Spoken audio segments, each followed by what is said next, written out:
Welcome back to another edition of the Salt Lake City Gulls here on OOTP 27. And as you can see, it is July 29th. We are approaching the trade deadline, and our Gulls are 56 and 52. We are above 500, and we are not in a playoff spot, but we're only 2 games back of that final wildcard spot, in the mix with the Rockies and the Astros, and then the Twins and Mariners both hold those wildcard spots. We're 7-3 in our last 10 here. Well, I mean, we can't buy, can we? We're the Salt Lake City Gulls. We're an expansion team. There's no way we can go into this deadline buying. Like, we don't even have anything to buy with. Like, we're an expansion team. We don't have anything to give these teams to improve our Major League roster. And, I mean, we're clearly, just so incredibly clearly outperforming our actual talent here. 49 and 59 is our Pythagorean. We're 56 and 52. So well above what we're projected to do, playing much, much better at home than we are on the road. Our extra inning and one-run games record is definitely helping us as we progress to the season here. But you can see here in July, we're 14 and 9, somehow getting it done. Our put-the-ball play and have a decent enough pitching is working, I guess, at the moment. You can see here we're not striking out, best in the American League, and then we have a ton of stolen bases. That's all we do well offensively. But then defensively, the 6th best ERA, 3rd best bullpen, 4th in hits allowed, opponent's average, the 2nd best BABIP, the 2nd best defensive efficiency, the 8th best zone rating, which isn't that great, but, it's top 10. We'll take that. We're even in the red for total money available because we're just a small market team. And we have a few guys on, mainly Decaro and Dove here, who are on contracts that, are decently pricey here. And I think that the course of action here might just be trading guys who are on expiring deals and seeing what we could get for them. And really, it's kind of just Decaro. So, I think that might be the move, to be like, hey, if there's anybody who would give us anything for Jason Decaro, I would be open to that, and maybe try to acquire either a similar value or maybe a couple pitchers that are a little bit less of skill than he is, but they are more team controllable. Some Major League ready type players. I think that would be the best course of action here. And Ryan Blazer is an expiring contract, but he's somebody who, he's barely pitched in the big leagues, and he's not really going to have any value. He's a reliever. These guys never have any sort of value. And aside from that, it's not really a lot out there. There's some of our relievers like Drew Titsworth, Porter Hodge both have 1 more year in their deal. So we could potentially look to trade these guys, but I would just rather keep them for another season, especially since we have somebody like Titsworth on another year for only $3.2 million, and then Porter Hodge on another season for $2.9 million. So, they're still very, very cheap, very reliable, very good pitchers to have. Porter Hodge, as we know, is from Salt Lake City, so that's, even a bigger reason to keep him. And, if this was real life and we were trying to acquire value for our team, relievers would be the first one to go. But this is not real life. This is OOTP, and relievers just don't have any sort of trade value whatsoever. So even if I was to potentially shop somebody like Titsworth or Hodge or Yoder or any of these guys, there's just going to be nothing out there for them. And then just doing a quick shop for any single player, prospects or regulars for Jason Decaro here. And it's not a super big list here. It's only a handful of teams that are even offering anybody. And the Rangers, you can see, if we look at potentials, the Rangers are trying to give us a fake potential. Maybe not totally fake, because he is 25, just turned 25, could potentially develop, but I don't know if this is the way we want to go with this. I was kind of thinking getting some pitching to help us replace Decaro with pitching himself. But, we'll have to see what's here. This is, like I said, it's a handful of guys, some 40s that we aren't really going to look at. Eli Willits, we're familiar with him. He stinks. Another 40 reliever, a catcher who has not great ratings. A first baseman is a 40, not great. Second baseman, nothing special there. Nothing special here. You get an injured pitcher out with an elbow strain. He's fragile. He's a lefty. Doesn't really look at anything too special. I mean, he does have 55 control, so that could be interesting. Maybe. Doesn't have too much team control left on his deal. I mean, we might think about it. Gonzalez, not really that interesting. Ninky, not really interesting. Then we got like another 40 reliever who's wrecked. Another reliever. Sure, this guy looks okay. Has no options. He's probably just been clearing waivers all season long, it looks like. So I don't really know if he's that interesting. We got an outfielder in the minor leagues who doesn't look that interesting. The Rays are offering a couple not interesting guys. This guy's also making a ton of money, so we're definitely not interested in him. This Jimenez guy could be decent. I might play him at third base, but he's also expensive. $10 million for this guy, 14.5 next season. Not trying to acquire that type of money right now. And then the Rangers are offering like a one-pitch reliever who's not really anything special. I mean, that's the same guy. Who's this? Yeah, that's the 40 guy. Another 40 guy. And then there's that Walt Mora prospect, who's definitely the best prospect there, best guy total that's being offered here. Walt Mora, a lefty-righty, and that, that's not going to help us with our lefty problem of hitting, where our whole team is lefty hitters. And this guy's really just a first baseman, because he's got the arm, but he doesn't really have anything else to be able to play third base at a decent level. So he's not that interesting to me, honestly. Not that interesting. And then there's like an outfielder who's not that interesting either. So I guess this guy is the most intriguing of all the players. And at that point, like, why would you not just roll the rest of the season with DeCaro? I guess we would have one more year of this guy, but he's fragile. Who knows if he's going to be able to play? I mean, this season alone, it's already been back spasms, bicep strain, oblique strain, finger blisters, elbow strain. The season before that, bunch of injuries in 35, bunch of injuries in 34 and 33 and 32 and 31. I mean, this guy's whole career is injuries. What is the deal with this guy? I'm looking at trading Ryan Dove here, do a shop.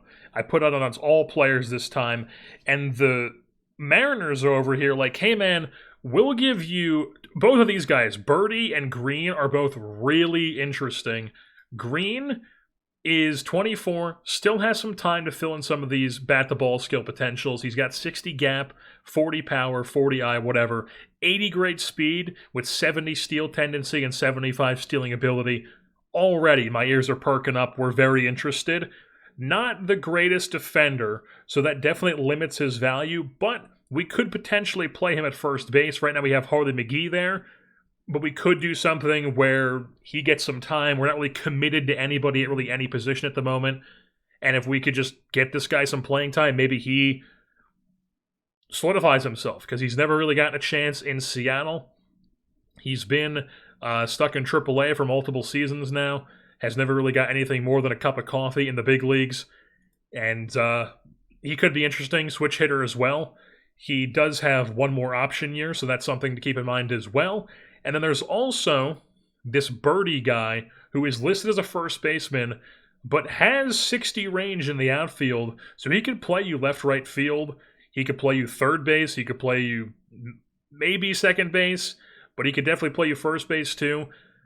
The thing about this guy is he's a bit older, and he's actually done it in the big leagues. So for some reason, they're just constantly like AAA, big leagues, AAA, big leagues, AAA, big leagues, AAA, big leagues with him, even though he's had success every time he comes up the big leagues. I mean, look at his numbers in the big leagues. Every time he's up there, the guy mashes, and they just don't commit to him for whatever reason. So because of that, unfortunately, he's making minimum right now, but he would be slotted up to go to 5.5 for next season. So he would be pretty expensive. Now, he is intriguing because he's a pretty average bat across the board here, but it's 50 in everything, essentially.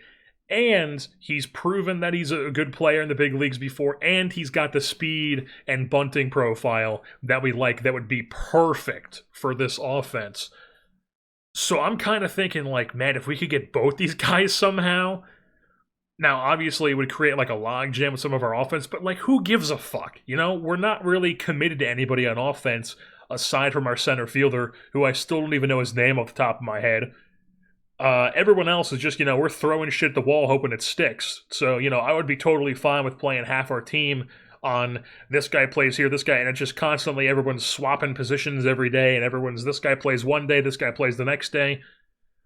I'm totally fine with doing something like that. If I could manage to get Birdie and Green from these guys, that would be really intriguing. And apparently I can just do it for straight up. I could just go Ryan Dove straight up for Birdie and Scarborough Green. And I think I might give them like Naro, or I might look to see what I could get for Naro, because, I mean, ever since we've claimed him, he just hasn't done anything. And, like, on paper, he looks like he might fit in. He's not that fast, though.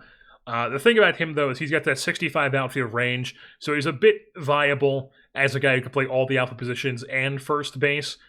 He is one of these many lefties we have, though, so I'm kind of tempted to see what we could get for him. And then we also have Jerry Mendoza, who is a very similar player. He's also a lefty, high work ethic guy, but he's a captain, so he's more interesting to have around. And he is on league minimum, only 1 year of service time, so he's still league minimum, whereas Naro is slated to go up to $4.3 million in the offseason.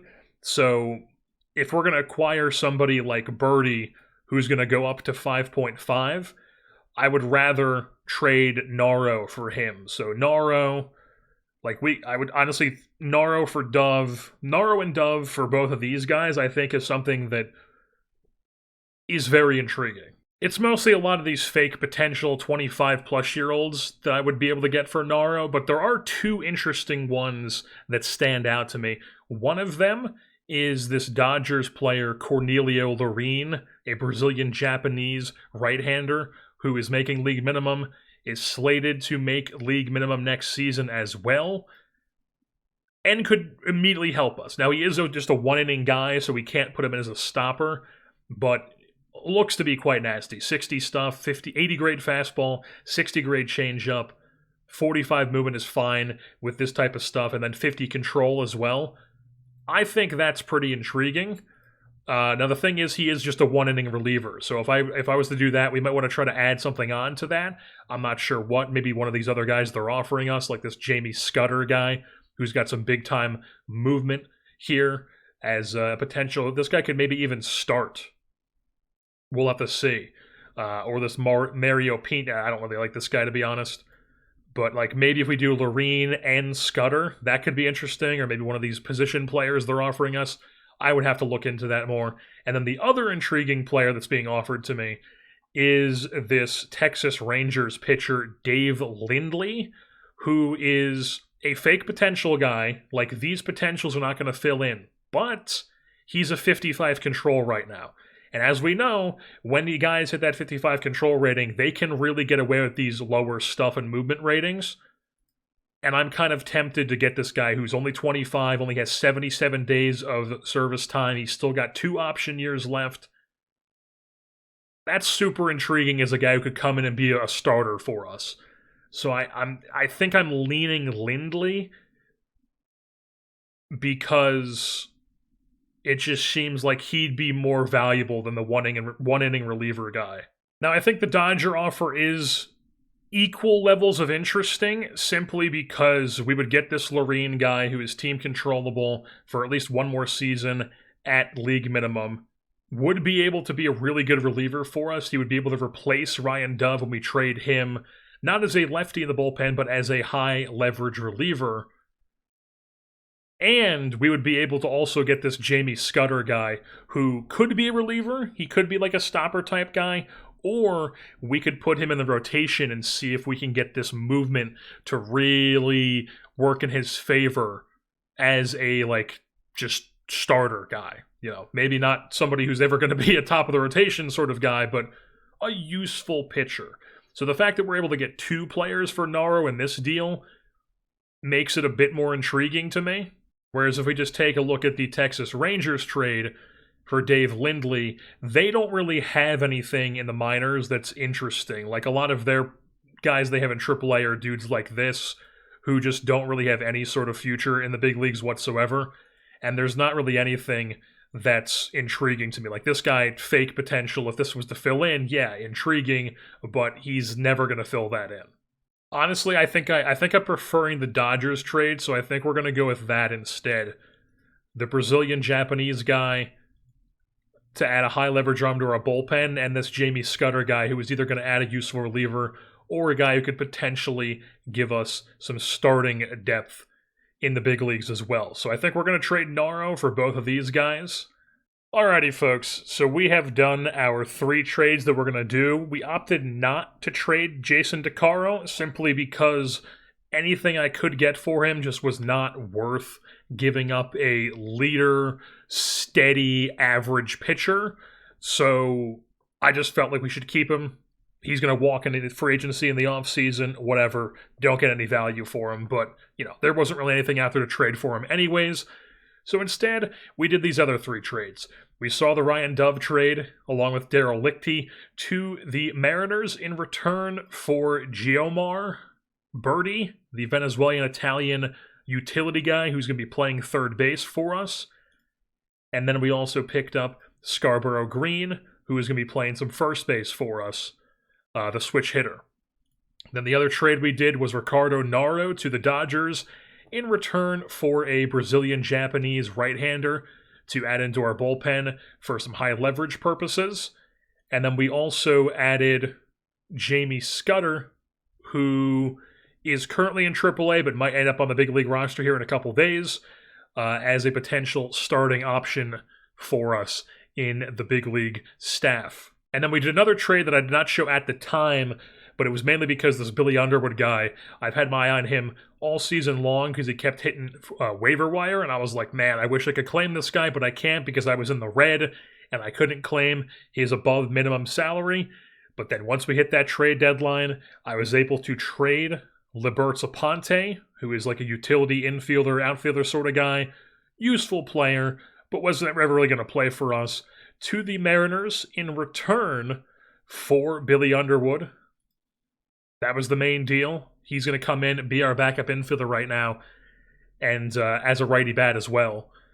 Big-time contact, or not big-time, but some good bat-to-ball skills, elite gap power, 80-grade speed. Perfect guy for our sort of system we're running here.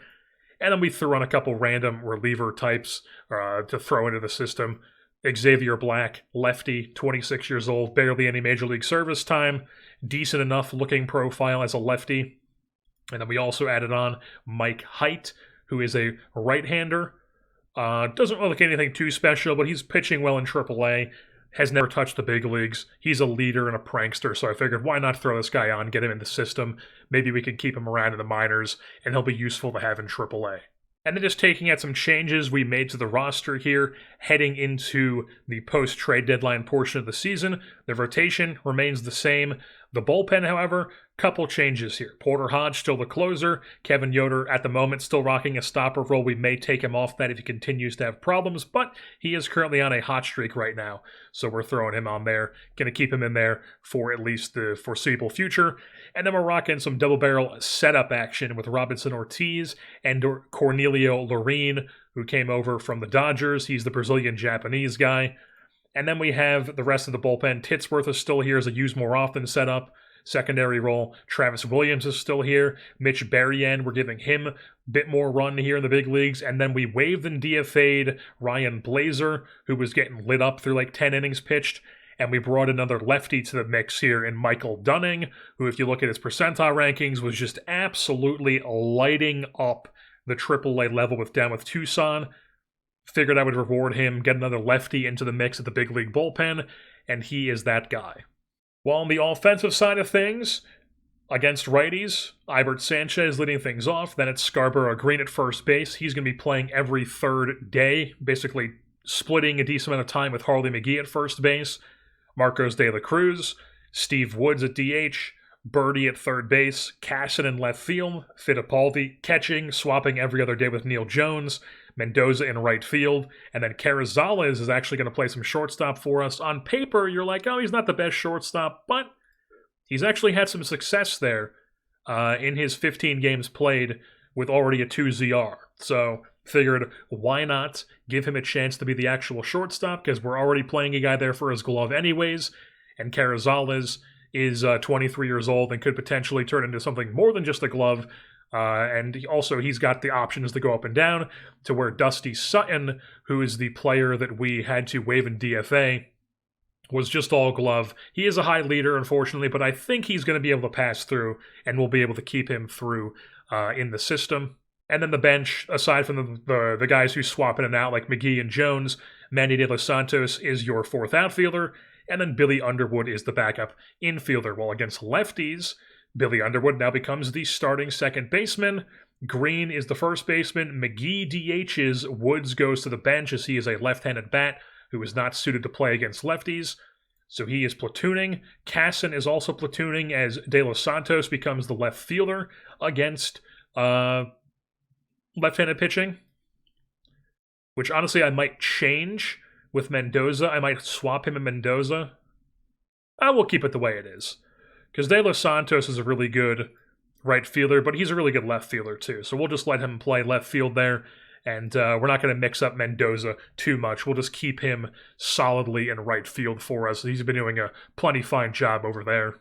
Honestly, now that I look at it with the 50 arm, let's just swap him. So against lefties, it'll be Mendoza in left, De Los Santos in right, and then against righties, Mendoza is against right, in right field rather. So yeah, decent amount of platoons going on. Lineup pretty similar. Against lefties, it's then Underwood, McGee, De La Cruz, Birdie, Scarborough Green, De Los Santos, Fittipaldi, Mendoza, and Carrizales. But yeah, that's what we're going to be rocking with here the rest of the season, and we're going to see where our Salt Lake Gulls are at the end of the year. We are currently 57 and 52. Much, much, much higher than where our Pythagorean thinks us, where we should be with a negative 41 run differential, plus 7 on the Pythagorean. But we'll see where we are at the end of the season. Currently 3 games back in the West, and 1 game out of the wild card. As currently the Mariners and the Rockies are tied for that final wild card spot. Alrighty, folks, we have reached the end of the 2037 campaign, and as you can see, the Salt Lake City Gulls finished probably about where you would expect this team to finish. A really, really impressive, first half or so of the season, but once that trade deadline kicked in, this team remembered it was an expansion team. We regressed to the mean, and we finished 77 and 85, 13 games out of first place in the West, 11 games out of a wild card spot. I mean, just truly, we've regressed to the mean. That's really what it was. Negative 82 run differential. We were still really good in extra innings, 10 and 3 in extra innings, 28 and 26 in 1-run games. You can see pre-All-Star game, 50 and 49. Post-All-Star game, 27 and 36. The same as the Las Vegas Athletics. They had a similar season to us, it looks like. We had a much worse run differential. They finished 1 and 9. We finished 4 and 6 in our last 10. Not the best end of the season, but first season in existence, definitely quite a bit of positives to take away from some guys that definitely excited to see what they could do for us the next couple seasons, and just some guys that we have, we have starting options now. We have guys that are like, okay, this guy is going to be here, this guy is going to be here, with some other question marks along the way.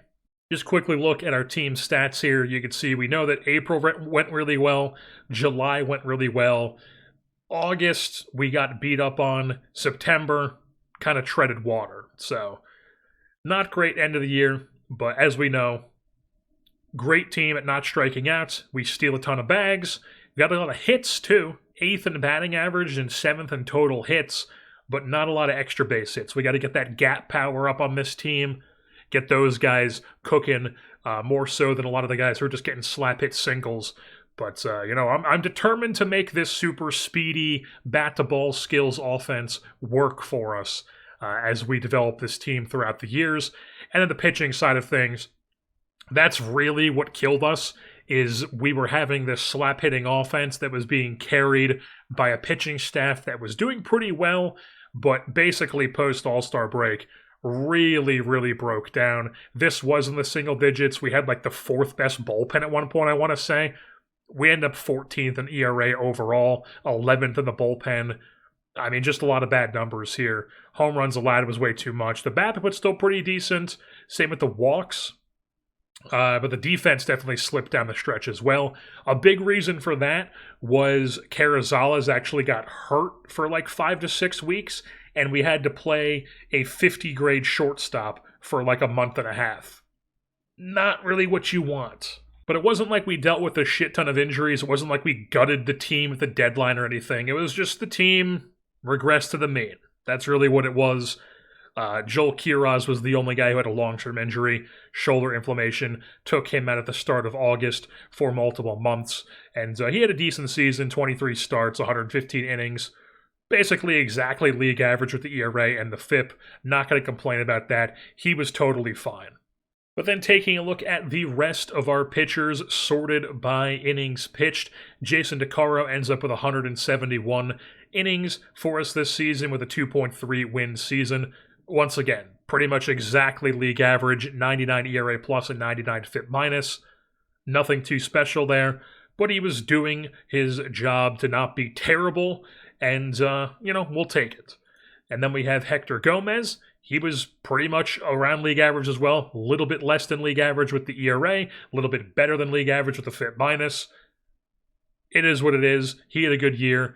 I thought he was maybe possibly going to fill in some of these, but he's definitely just a guy who is what he is at this point and has some fake potentials. But he was, good enough. 2.7 in WAR. We will absolutely take that for him.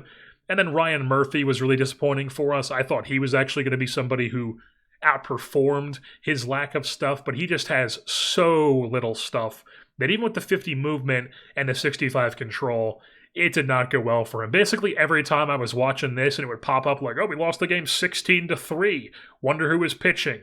A lot of the times it was Ryan Murphy was the starter in that game. So, not great. You would also expect a better than 80 percentile walk percentage with a 65 control. Just didn't really do well. But that being said, he's a league minimum pitcher with multiple options. He might just end up back in our rotation next season. We'll have to see how things shake out. And then we had Logan McCutchen, who got off to that good start to the season, ended up not finishing so hot. Well below league average with the ERA, around league average with the FIP.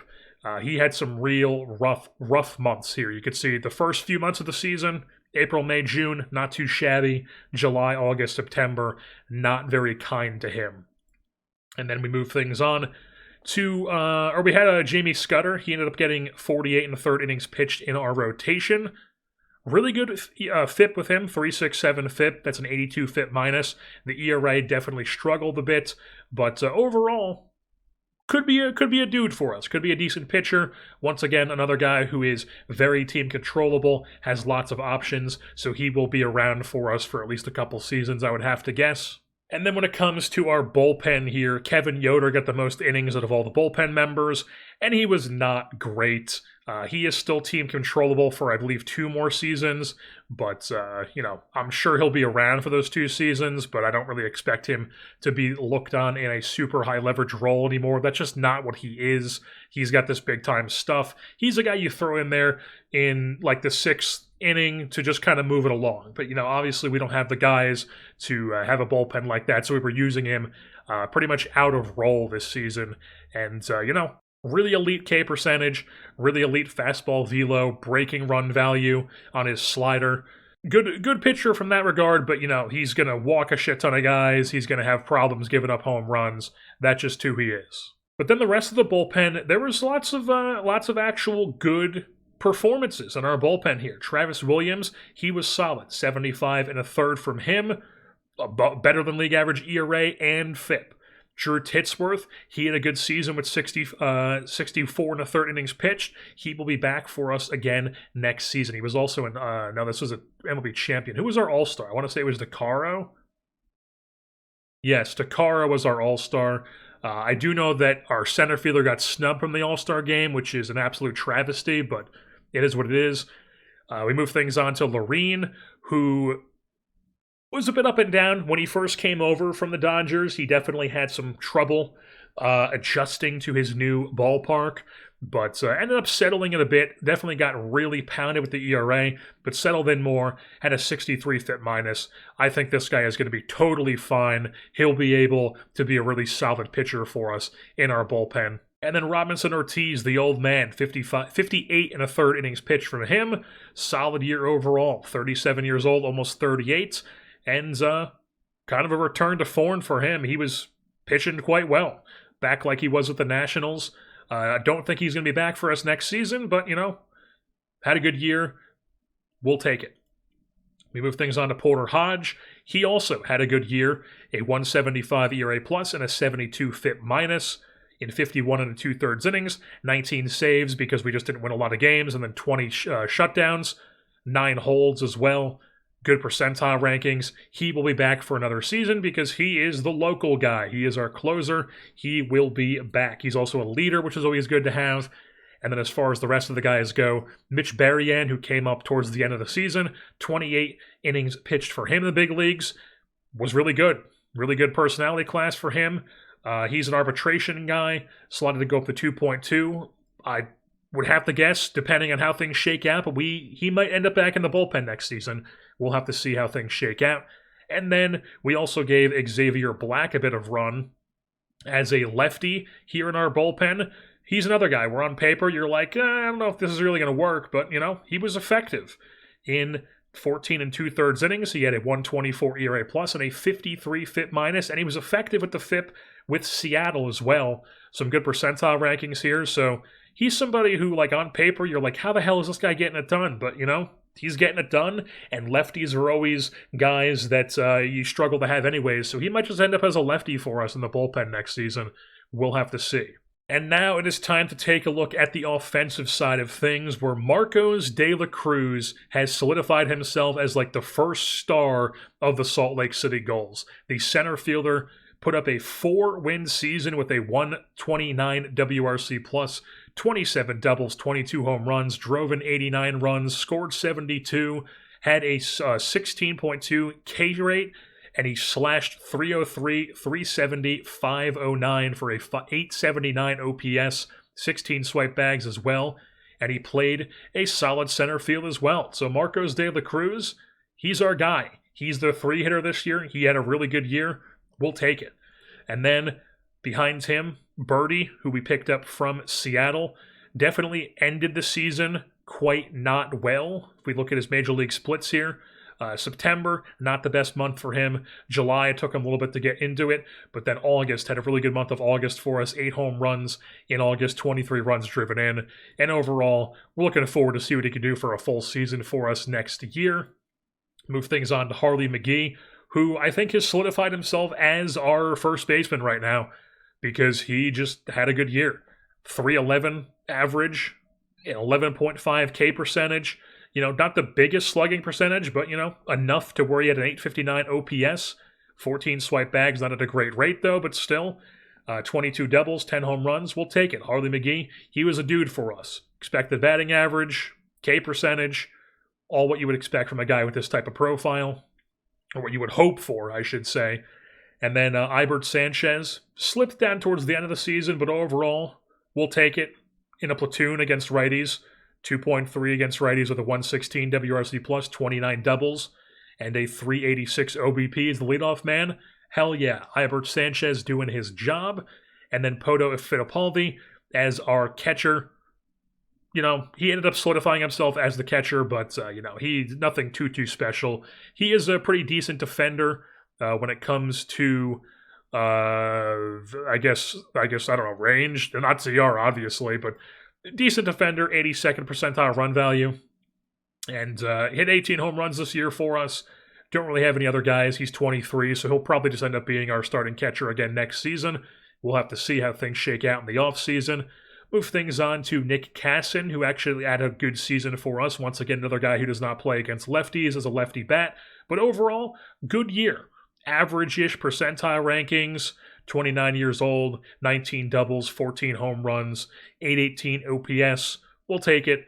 And then we had Billy Underwood, who was actually really good for us. The thing is, he is in a platoon role, but I might want to start getting him involved a bit more against right-handed pitching, because he's a guy who might be pretty damn good. Overall, though, if we have to platoon him with Ibert Sanchez, that could just be the perfect role. Him and Underwood platooning, or him and Sanchez platooning at second base, because they complement each other.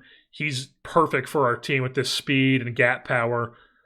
That just might be our second base situation next year. So we're looking forward to that. Brewington ended up in AAA for a bit. Didn't have the great season that I hoped he was going to have and really fill into his role here. But still a useful player, super utility guy, good bunting, good speed, average-ish hitter pretty much everywhere. So still useful to have, and he still has a league minimum contract, multiple options, definitely useful to stick around.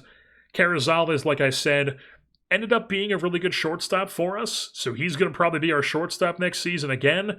But like I said, he got hurt, and then once he did, we had to play Underwood and Sanchez at shortstop, where if you take a look at them, Sanchez, shortstop, -3.2, wasn't even a good second baseman either, but I don't know why that is, because he should be able to be a pretty good second baseman.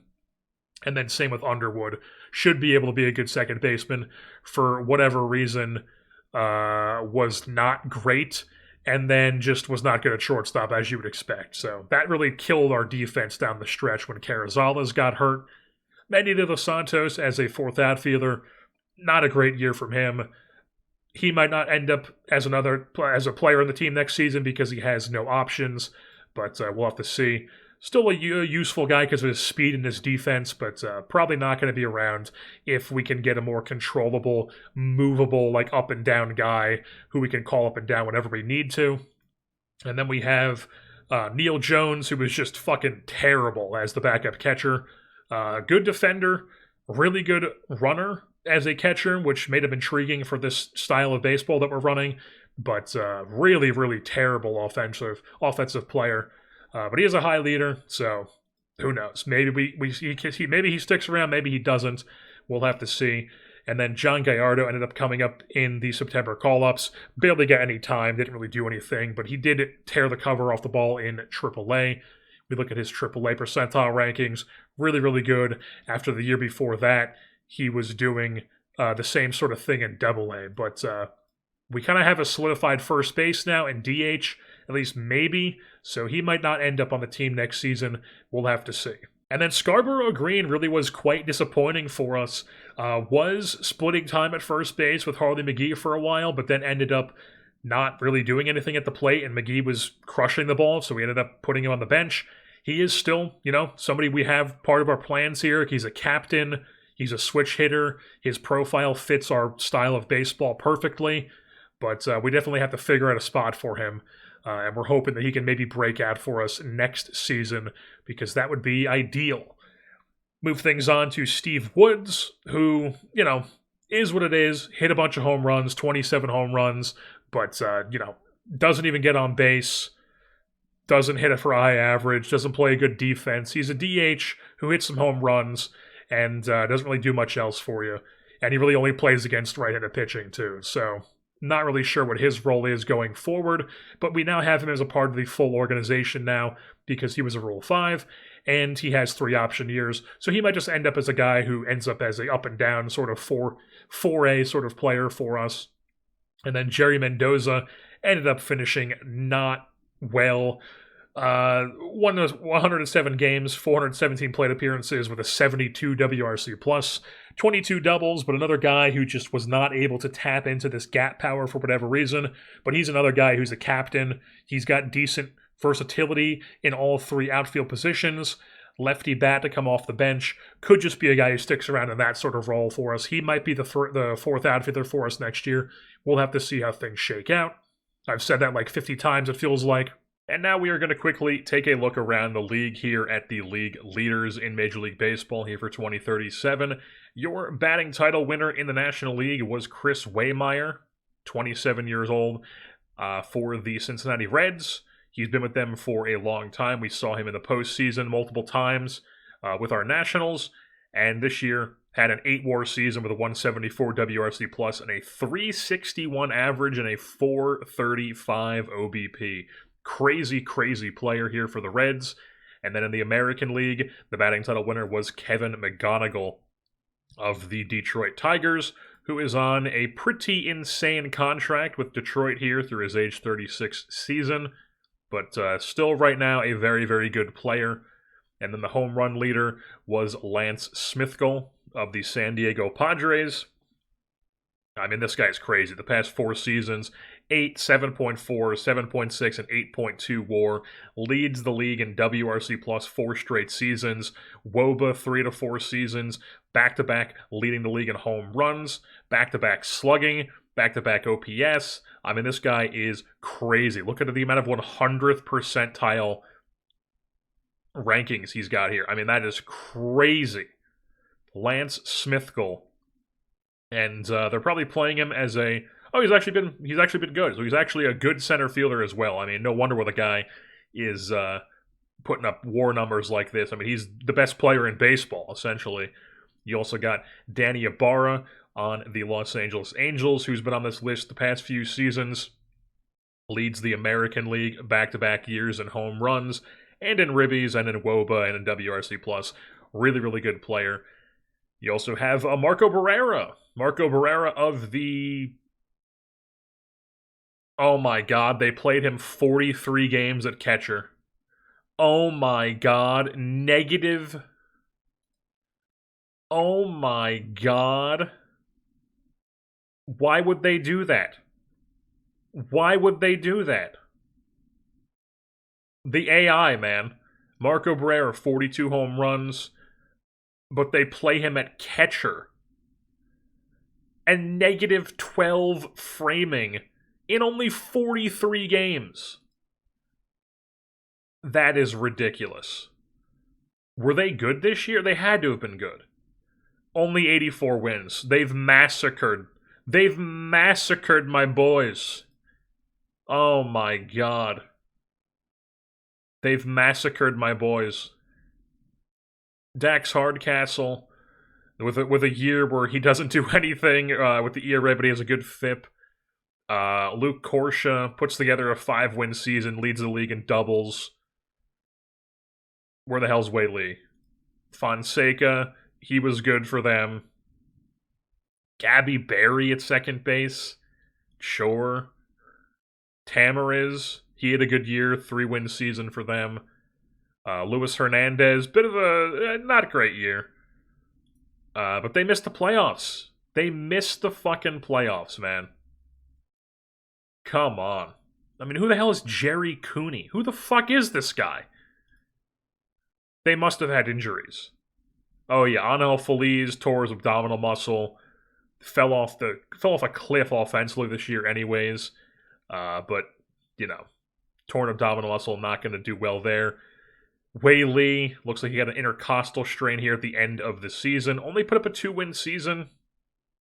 That's disappointing for sure. Dave Flores got hurt, but he put up a 5-win season. I guess, so Melvin Jimenez got hurt too. So Melvin Jimenez and Dave Flores got hurt. And then you're going to tell me their third best catching option is Marco fucking Barrera? That's just ridiculous. Evan Hollick also torn UCL. I mean, he's cooked. He is beyond cooked. This man has had a torn UCL, previously had a ruptured UCL, and then he's also had just a bunch of nagging injuries. Elbow strain, he had a torn UCL here, elbow strain, sore shoulder, elbow inflammation, shoulder strain, bunch of back tightness, shoulder tendonitis, sore shoulder for 2 months with 2 setbacks, back spasms with 2 setbacks, ruptured UCL, elbow inflammation, shoulder strain, ruptured tendon, shoulder inflammation, elbow inflammation, and a bicep strain. I mean, his arm is pulled pork right now. Not ideal. Not what you want there. And Mateo Reyes getting hurt too with his arthritic elbow. Remember, he got an arthritic elbow in 2035, and now he's torn his UCL. Not great there. But anyways, back to the actual league leaders here. Diego Amenagal with another crazy season, 10.5 wins, leads all of Major League Baseball, like 181 WRC plus of triple or 4-digit OPS rather. Crazy, crazy player here for the St. Louis Cardinals, and they've got him locked up for a long time here in St. Louis. You also had Smithko on this list, Waymeyer, Mike Lewis from the Kansas City Royals. Not really familiar with this guy, but really good player for them. Felix Gaeta for the Athletics. We've definitely seen this guy before. McGonigal's on here, and then we have a Luis Hernandez on the Seattle Mariners, putting together a 6.9 WAR season. Looks like he was previously with the Mets, and then before that, the Giants. And then they picked him up in this offseason for a pretty hefty contract. I mean, no wonder why these AI teams can never put together consistent winners. They're constantly paying people shit like this. Oh my god, this Mike Lewis guy had 93 stolen. He had 88 the year before. We got to get dudes like this. We got to get somebody like this to be able to crank up 80 fucking stolen bases in a season. I mean, that is crazy. Mike Lewis here. You know, obviously we're not going to get him now, but yeah, maybe you know, once this contract is over, you come to the Gulls in 2043, huh? Maybe? And then Elly De La Cruz still up here on this list as well. 66 swipe bags for the 35, almost 36-year-old Elly De La Cruz. Still getting it done. Look at this man's numbers. 4.2 win season as a 35-year-old. He has 92 career WAR right now, a 130 career WRC plus, 427 doubles, 405 home runs, and 863 stolen bases. Elite player. They finally moved him off shortstop, but it wasn't like he was playing a good shortstop for a long time. Yeah, it looks like 2036 was finally the year where they were like, all right, we have to move him off this position. But I mean, even 2035, he was really good at shortstop. And then 2036, the wheels finally came off. And then the AI actually did the smart thing and moved him to first base. So now he's a 6'5" first baseman, doing his thing. Putting up WAR numbers like this, even as a first baseman. I mean, he could play you a really good third base, too. I mean, they just must already have a really good third baseman. I know Waymeyer is their second baseman, but you know, they could definitely play that guy at third, too, with his type of arm. You also have OPS numbers. Smithko leads Major League Baseball with OPS. Hits was Waymeyer. We also have this Susung Lee, the guy who had 200 hits with the Astros back-to-back seasons. This is all the same season. He led the league in plate appearances this year. This guy would be perfect for us. But he's a bit expensive for our likes right now. Also has no defensive position, so he's really just a DH with this type of profile. But this type of speed, bat-to-ball skills is exactly what we are looking for here with the San Diego Gulls. We want a bunch of guys like that in this system. We also have doubles leader Luke Corsia, as we know. Behind him was Waymeyer.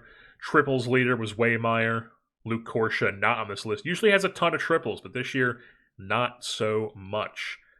OBP, McGonigal, Waymeyer. Slugging percentage was Smithko. Marco Barrera striking at a ton with the Nationals. And, oh, look at this. Most sacrifice hits belongs to Fabricio Blanco of the Nashville Stars. Laying down a bunch of sack bunts, I'd have to imagine, and possibly some sack flies as well, but, wasn't exactly helping the team with that, with a exactly 0-win season and a 60 WRC plus, but man, could he lay down a bunt. Fabricio Blanco. And then I think it was Lyons who was asking about where was Brandon Poore. I definitely saw this at some point, but I forgot to mention it when we played the Reds, that Brandon Poore did indeed leave at some point. They traded him in 2034 to Baltimore, and then immediately 2034 was, not a good season for him, so they probably got not great value for him, and then he's had 3 straight solid seasons, more with the glove than the bat, but probably more so with the running. It's probably a combination of the glove and the running here, because the rest of it is not looking great here for Brandon Poore. Another guy who, if he wasn't on this type of contract, I would be like licking my lips over this guy. I would be getting him in the building here in Salt Lake City. Also, why is his name The Chief, but then the has no capital T? That is odd. Moving things on to the pitching leaders here in Major League Baseball. Your ERA leader in the National League was Austin Prouty, a right-hander, 26 years old, puts together a 5-win season with a 2.47 ERA. And then the National League leader was Takashi. No. That's right. Aren't the Astros in the National League? No. We didn't move them back.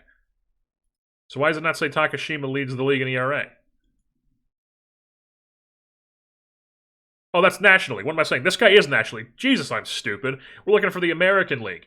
The White Sox leader, 2.53 ERA, 5.9 WAR for Sean Webster here, lefty out of California. The strikeouts leader was Takashima of the Giants, rather. You also had, he was the WAR leader in all of Major League Baseball, and then the American League WAR leader was Sean Webster. The saves leader, Jeffrey of the Miami Marlins here, 27 years old. Solid player. I mean, he's a one-pitch guy, but I mean, he's throwing an elite fastball, getting saves, apparently. 43, leads all of Major League Baseball with a couple of guys right behind him with 42. Bobby Matamoros not showing up on this list once again. Innings pitched, you've got a different... Yeah, so back to 1 and 2 are both San Francisco Giants pitchers. Colt Borman. I mean, they've got this guy and Takashima. That is crazy. Dax Hardcastle also appearing on this innings pitch list. You've got, where we go, shutdowns. Jeffrey from the Marlins. Holds. You've got Travieso from the Pittsburgh Pirates. And Wellington Herrera. Wellington Herrera is showing up on the holds list, now pitching with the St. Louis Cardinals at age 33. The lefties, they'll pitch forever if you let them. And he had a good year with St. Louis. As we now scroll back down to holds. Quality starts. Takashima's on this list. Dax Hardcastle. Then we have, that's really all that's worth showing. We take a look at the fielding leaders. Fielding percentage, sure, who cares? The most errors, some guy on the D-backs with 21 errors, and then some guy in the Rockies with 20 errors. Not great on their part. None of our players are really showing up here. Most pass balls, that is not great. I mean, 55 blocking. You wouldn't think that would lead to the second most passed balls in Major League Baseball this season, but somehow it did for Poto Fittipaldi. I mean, this guy, I mean, he's only 55 too, but I guess, I don't know, everyone's playing really good catchers. I mean, I guess Barrera didn't play enough to have a bunch of pass balls, but I mean, 65. I mean, the guy's got 65 blocking. He's got 55. How the fuck is this guy not giving up a shit ton of pass balls? I mean, he is, but he's given up less than Fittipaldi. I mean, this guy's got 70 blocking and he's on this list. Yeah, we're not subscribing to that. I don't give a shit about pass balls. I mean, a guy like that can have a bunch of pass balls. Who cares? Right? He's also throwing out the most percentage of runners, too. I mean, this guy's a good defensive catcher. I'm not going to subscribe to that number here. Catcher's ERA, Kyle Teal still with the White Sox here, 35 years old, making $52 million. Was horrible offensively. This completely fell off a cliff this season as a productive player, but still very good defensively, it seems, as the second highest catchers. I mean, I guess that doesn't really mean much, because it's just if your pitching staff is good. But, I mean, he caught the pitching staff, and then framing runs. You've got Dwayne Heap of the Pirates here. Why does this guy sound familiar? Was I looking at this guy at some point in time? His name sounds very familiar. Maybe, you know what? I just recognize him from the Pirates series. That's what it is. When we played the Pirates in the National Series last year. You also got Schweikert from the Reds, who I remember, and then Patrick Bailey still getting it done here.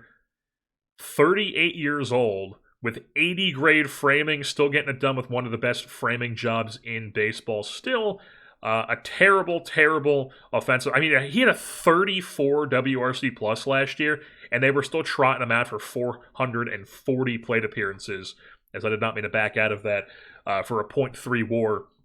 because he's just that elite of a framer. And he can even play you like a third base at this point. I mean, what an odd player. And let's look at this. A 10.2 framing number this year. And then last year, he had a 10.2 framing last year, which probably also was either leading the league or tops near the top of the league. And he put up a 34 WRC plus, and he was just that good at catching that they trotted him out there for 440 plate appearances. That is hilarious.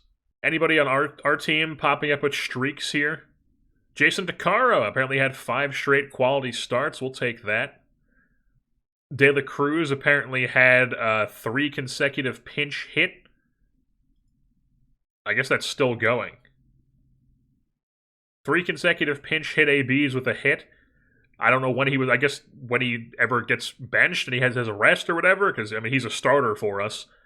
And then those are the only players for us that pop up on these lists. And now here at the end of the postseason, the San Francisco Giants finally have done something with the players that we gave them, or at least one of the players that we gave them, and then on top of them, the Takashima guy, and then the other pitcher they have, sweeping the Kansas City Royals here in the World Series for your 2037 World Series championship. They also swept the Padres in the DS. They took out the Cardinals 4-2, and a pretty easy route for the Giants here as they pretty much dominated this postseason. Were they the best team? In the, I could just go here. What am I doing? 92 wins. No, they were the second best team in the National League. The Cardinals were the best team in the National League, but a plus 129 run differential. Definitely not a slouch as they stormed through the postseason here, and they win with a sweep over the Kansas City Royals, who also had a similar path. They swept the first team they faced, then 4-2 over the Blue Jays, and then got swept. In the first year in many, many years where the Washington Nationals were not even in the postseason.